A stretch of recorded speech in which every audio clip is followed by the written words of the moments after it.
So before, so you speed him a little bit. Yeah, I got you. Because, you know, this is a DJ State of Mind podcast. Mm-hmm, We ask certain things that a lot of people are not going to ask. Let's get it. But 96, 97, you at Vibe. Yep. This is around the East Coast, West Coast. Oh, I got to talk about that. Yeah. See, he thought I wasn't going to catch that. I jumped. I went through it. So, if you have a question, I could go into that. No, I just wanted to make sure you. All right, so that let's get on that. Yeah. That was a super pivotal point for me. Okay. Because remember, I said it was May 96. May 96, that's when the Biggie Puff issue comes out. What's crazy about that is my best friend, who ended up becoming my best friend at Vibe, my man Larry Black Spot Hester, he wrote that story because nobody else wanted to touch it. They gave it to Black because he was like a new, young Brooklyn street dude, but he got the heart of gold, man. Just big sweetheart, you know what I'm saying? Yeah. And Bob knew if they gave him the story, this is my field. They knew if they gave him the story, nobody would beef with him. Okay. As opposed to if they gave it to somebody that was a little bit more seasoned, they probably would have came at them. So he ended up doing that Biggie Puff story, and I was right there every step of the way of him doing it. The transcriptions, I heard the original quotes, not the shit that made it into the. I heard the real shit. I heard the real shit they said about Pac. I heard the real shit that they said about the industry and stuff. Yeah. Not to say the story is like totally off, but I got to hear the unfiltered. Right.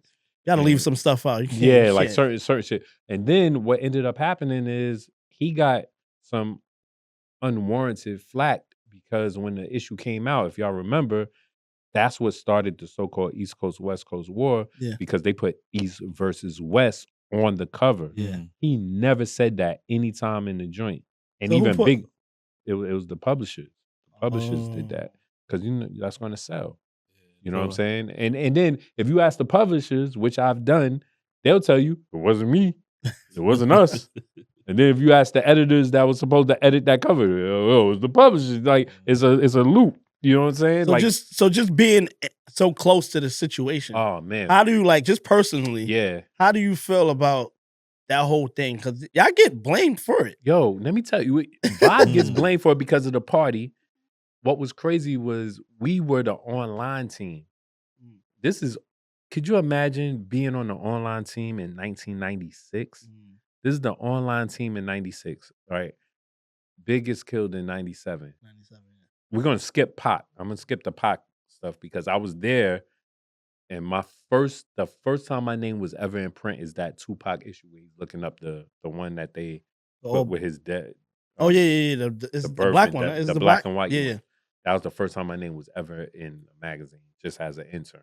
Okay. Mind you, I had been there for like 4 months. They never put my name in. I was like, yo, man, I'm going up there like, yo, y'all better put my name in this one. I need this one. They finally got me in, and I get in the Tupac one, right? Which was supposed to be the new edition cover. They had to cover that. They had to scrap the new edition cover because they had signed the Bad Boy for that album. Scrap that. And then they had to stop the presses. You never hear that. They had to stop the press and put Tupac over because he passed away. Yeah. Big and Puff, they come out during that time when Big got killed. Man, me and Black, we ran to the office, called each other that morning because we heard Ed Lover and Angie talking about the Vibe party. Yeah. Our intern went out there. Her name was Detox. She flew to go cover the party and she was there. Wow. So we getting information from her. She's calling from a hotel phone.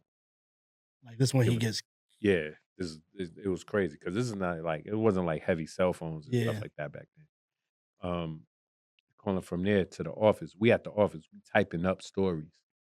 Yep. I did a story called Guilty by Association.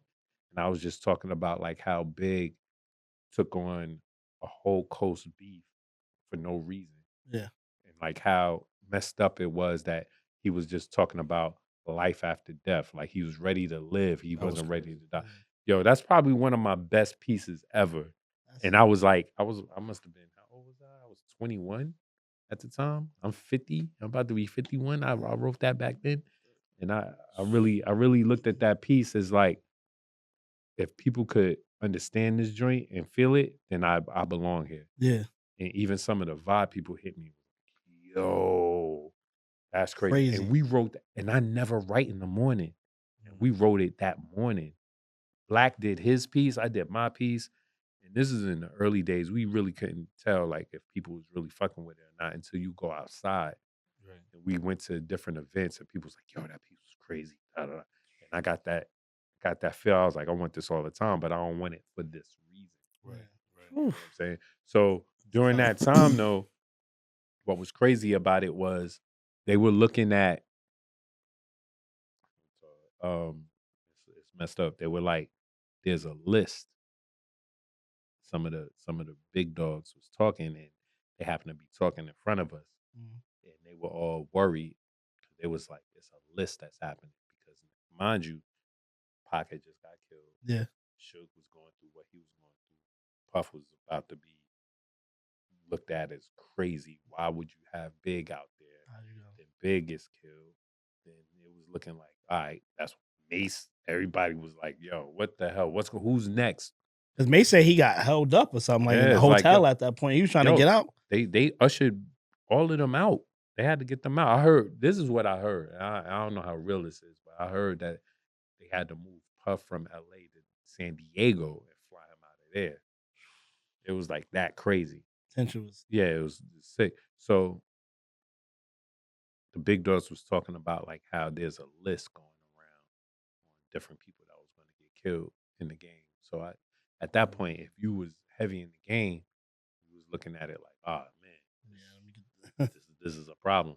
And then as journalists back then, you know, you had to watch yourself too, because journalists weren't off the list. Well, they was blaming y'all. They was blaming. So could you imagine you repping Vibe? It's like bop. you go out to the tunnel and say this is a different kind of, you know, Annie up type of thing. You know what I'm saying? Dang. But it was a different time, man, and it was a sad time. Definitely. To be real with you, because especially when the album dropped, once a big album dropped, you realize how good it was.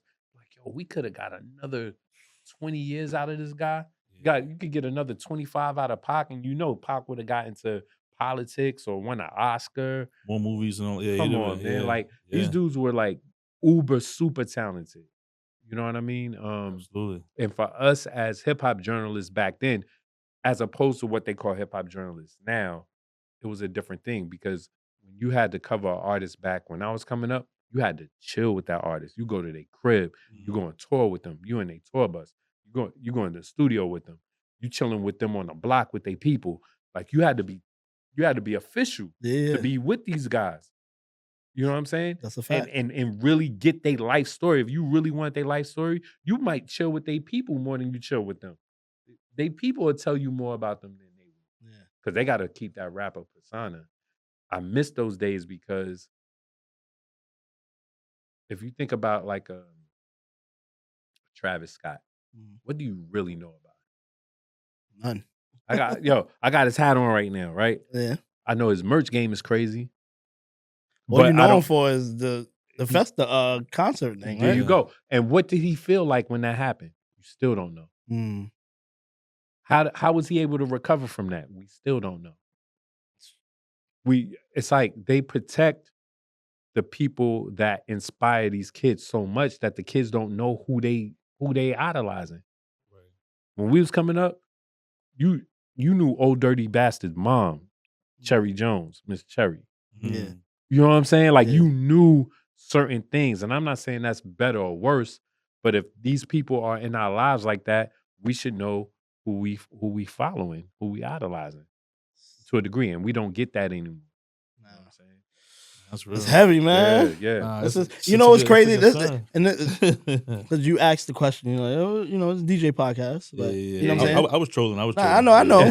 But I'm just letting the people know, like, this is it. Like, if you think about what he's saying and stuff like that, you could just, even the way you talk about it, you could just visualize that time and that moment. That time was crazy, man. Facts though.